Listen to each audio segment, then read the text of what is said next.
धुले जिला स्थित साकरी तालुका के पश्चिम क्षेत्र के उमरपाड़ा आदिवासी गांव की महिलाओं ने एकता महिला उत्पादक समूह के माध्यम से कड़ी मेहनत और लगन के बल पर आत्मनिर्भरता की नई मिसाल कायम की।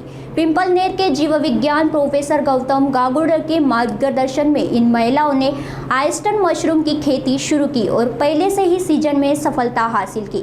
प्रशिक्षक कमल बिल्कुले के नेतृत्व में वनिता कुंवर, मंजुला, सुगंधा, सविता, ज्योत्सना, वर्षाबाई, अनीता और प्रेमिला जैसी महिलाओं ने प्रशिक्षण लेकर यह व्यवसाय अपनाया, जिससे वे घर बैठे ही हर महीने लगभग 4 से 5 हजार रुपये की अतिरिक्त आय अर्जित कर रही है। इस पहल से न केवल सहभागी महिलाओं की आर्थिक स्थिति मजबूत की है, बल्कि यह ग्रामीण और आदिवासी महिलाओं के लिए प्रेरणा का स्रोत बन गई है, जहां स्थानीय लोगों ने भी इस प्रयास की सराहना की है।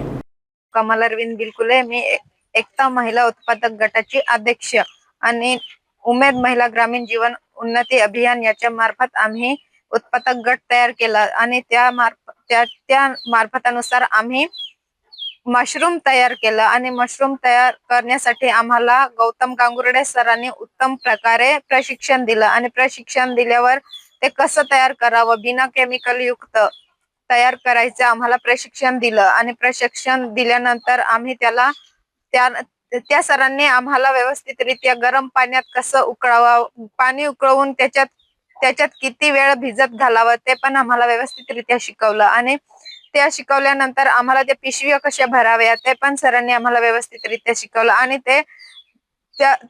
या दिवसांमध्ये त्याचं टेम्परेचर व्यवस्थितरित्या कसं करायचं ते पण सरांनी आम्हाला शिकवलं आणि या दिवसांमध्ये आमच्याकडे 42 किंवा 45 डिग्री तापमान असून सुद्धा आम्ही ते यशस्वीरित्या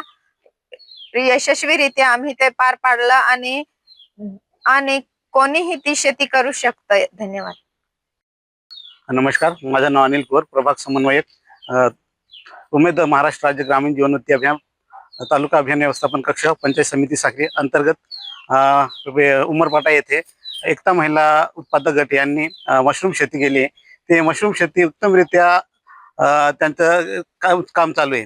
आजपर्यंत त्यांनी जवळपास 25 किलो पर्यंत मशरूमचे उत्पन्न घेतले। त्यांनी हे ट्रायल बेसवर केले आणि उन्हाळ्यात केले तरी ते यशस्वीरित्या आणि एकदम चांगल्या पद्धतीने आहे आणि ते टेम्परेचर पण मेंटेन ठेवत आहेत।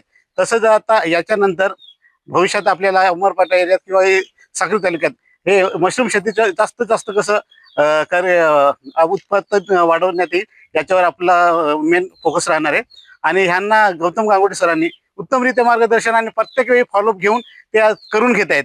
त्यांचं पण आभार मानतो। धन्यवाद।